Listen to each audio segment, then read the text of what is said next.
session. Thank you so much for allowing to come and take a lead in making a change in your community. I welcome you all again. I'm Mercy, and we are going to start. But before we start, we usually do a prayer, but since it's more of a recording, I pray that when you're doing in your communities, please start with a prayer before you start the session.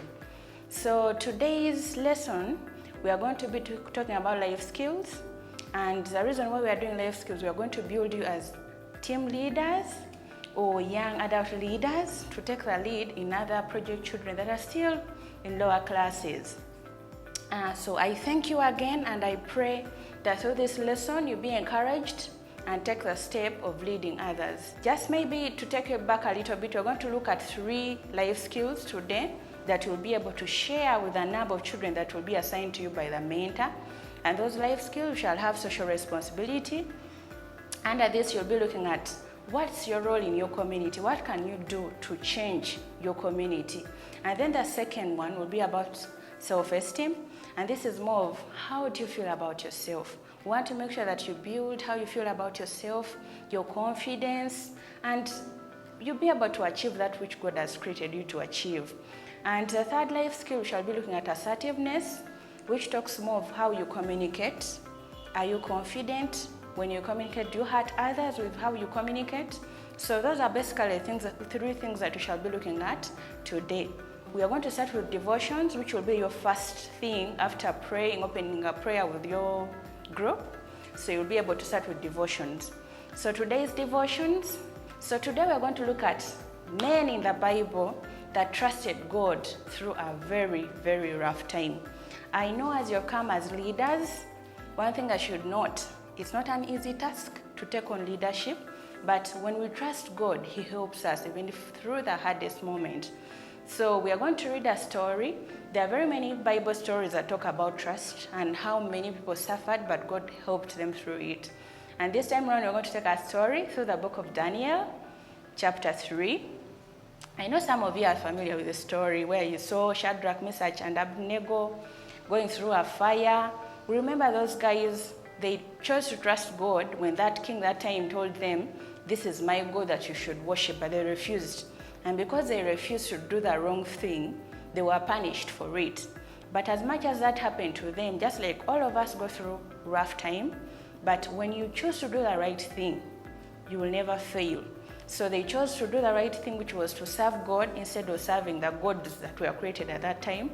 And they were cast into a fire. But God helped them. They didn't burn actually. They were able to be rescued from that fire. And instead, people that had put them that were gathering through the fire, around the fire, were the ones that were burnt.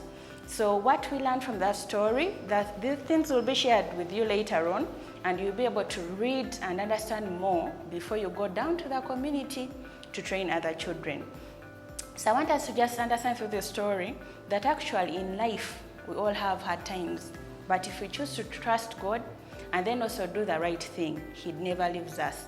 So our memory verse from that story, we shall relate a memory verse that is in Proverbs chapter 3, verse 5 to 6, And that verse continues to tell us that trust God in all your ways, in everything you do, and He will direct your path. Okay, so make sure in your class when you're teaching children about this devotional story, help them to memorize this verse so that whenever they are at school or wherever they are in their community, when maybe they are having hard times, remember now we are back again in lockdown, things may not be as smooth as we wish, but they should remember to trust God in everything they are doing. I hope that was a blessing to you guys. So remember, please try to engage your class as much as possible. On our devotion material, there will be a part, you will see it when you get the book, that's where the children that you're teaching in your class will be writing, and they'll be able to share on that page, according to that devotional material, what they picked from the lesson or the story that you shared with them, and how they'll do different after understanding that when you trust God, He can direct your path. Okay, I hope the devotion is a little bit clear with us. And like I mentioned, we shall share this information with you before your day of training. So meaning you'll be able to go through it. And then when you have any question, anything to clarify, you will get back to us and we'll be able to make it clear for you. Okay, so that was our devotional material. So we're going into for our first class.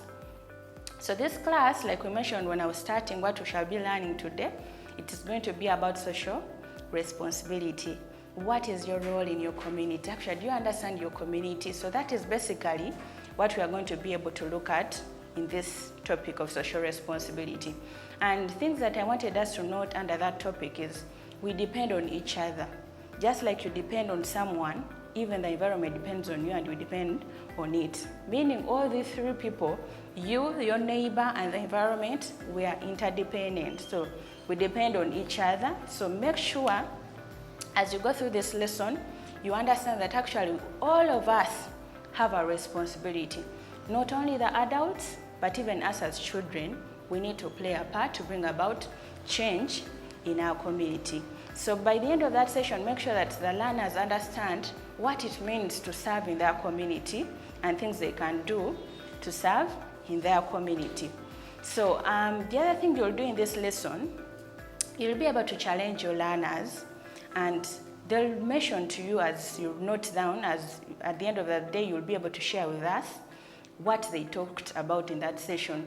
Help them discuss what are some of the things or some individuals that you think are not doing their part in their communities. So taking an example, if a doctor didn't do their role, what do you think would happen? So that will be a good discussion point for your learners, for them to just react and tell you what you think would happen if a doctor didn't do their part, or if a teacher didn't do their role, what would happen? So these are things that just help us understand that each one of us has a role to play. Okay, so and the other second thing that you'll be able to also to discuss with your learners, that small group that the mentor will assign to you, is to help them discuss what are some of the things that are happening in their communities that are affecting children. It's very important because in the future, you guys will be looking at such challenges, and then from them you identify a need or an activity that you can do to address such kind of issues that children are bringing up. So you'll get a flip chart, we shall share with those materials, then you note down, you ask the children, what are some of those issues that are affecting children in your community? So they'll be able to note down one by one. Whatever they tell you that is affecting them, please note it on the flip chart. So you'll go ahead and discuss with them as you're noting. Remember the things you're going to share with us later. And on that part, you have a worksheet as well for children to fill in. Why we have these things is because we want at the end of each lesson for you to know if the people you've taught actually understood what you're teaching or not. So that worksheet will help them understand what responsibilities actually is, and then what are their roles at home, they'll fill in. There's a gap where they have to fill in. And then what is their role at school. So through that discussion, they'll be able to understand, okay, as young as I am, actually I'm doing this in my community or in my school or in my home. So it's very important for us to clarify that with our group that we are teaching, to understand that each one of us depends on another person, and each one of us has a responsibility to play in our communities if we are to live into a safe community. Okay, hope we are clear on the social responsibility. Remember, things that you shouldn't forget is the communities where we live, and then what our role is in the communities where we live is very, very important. So in future, we shall be able to see more of those issues and then see what we can do as children. So we're going in for our next lesson, okay? The next lesson, we're going to be looking at self-esteem. I know I introduced it when I was beginning, understand self-esteem as how we feel about ourselves, what our emotions tell us. Do we believe in ourselves anyway? So that is basically what we're going to be looking at in this session. So you'll help the learners or the people that you're teaching to actually understand how they feel about themselves. Many of those young people that you're going to meet there, like some of you here, may have gone through the same experience. Maybe people told you all the wrong stuff, and you actually feel you're not good enough, you're not beautiful, or you're not loved or wanted. So we want to help them, just like we have overcome, we want to help these young ones also understand that it's very important for them to believe in themselves. So they'll have a worksheet where you'll help them go through together, where they'll be able to tell you The individuals that you know in their community that they think this person really believes in themselves, and then they'll tell you they'll tell you the reason why they think that person actually believes in themselves. Then also through the worksheet we'll be doing, they'll be able to tell and write down things they like about themselves. What are those positive things that they believe and like about themselves? They'll write those things down as well. And then what are those negative things that they hear people mention to them, or that they feel bad about themselves and makes them feel low about themselves? All that will be shared on the worksheet, which each of the learners you're going to have in your group will have. Why we are doing this, if you're able to understand how these learners feel, and then those negative things that are actually making them feel low, then you're able to advise them accordingly, to understand that it's very important for them to feel good about themselves, because if they feel good about themselves, it's hard for them to be deceived or diverted from their dream, because they will believe in what they are doing and in themselves. So I think we are clear on the self-esteem lesson. So we are going in for our last lesson. I told you we had 3 life skills to cover today, and those life skills, we know if you build them in yourself first, and then you share with those young people that are going to be given to you to train, I believe slowly we shall be growing and also making a difference in our communities. So our last life skill is going to be assertiveness. So like I mentioned when we were beginning, being assertive goes with how we communicate, how confident you are. When you communicate, are you sensitive about how others feel, what you're saying? All those things fall under assertiveness. So as you're training your learners, help them to understand that it's very important for them to speak up, but to speak in a very respectful way. They need to be honest, but they should consider always other person's feelings, okay? So why is it very important for us to be assertive? It's because when you're assertive, actually you can give your opinion and it's heard, which is a good thing. It can be a contributing opinion. And then you're able to ask if you need something. Usually some of us, we tend to keep quiet even when we are hurting because we are afraid. But somebody who is assertive, you're able to communicate what your need is. And if there is support, you're able to be helped, which is a good thing. So, and we ask ourselves, why is it that some people are not actually assertive? Why is it so hard for some people to communicate direct and positively? And there are very many issues that you can actually discuss with your learners. As long as they have understood what assertiveness is, please ask them, why do you think some people don't know how to communicate? Why are some people so rude? So, and they'll give you your responses, and you can note them down to understand what they feel and think about it. So, like I mentioned, remember, somebody who is not assertive can either be passive or aggressive.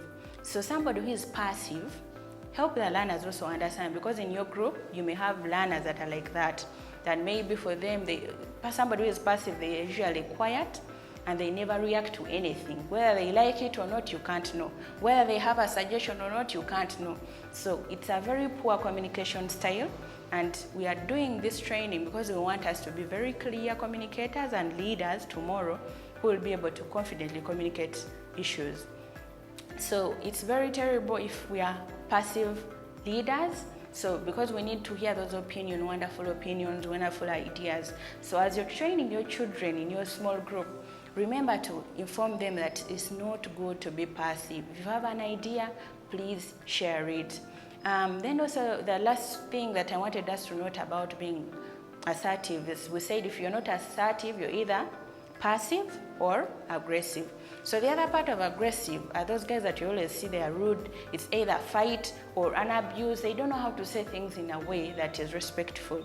That is also a poor way of communicating.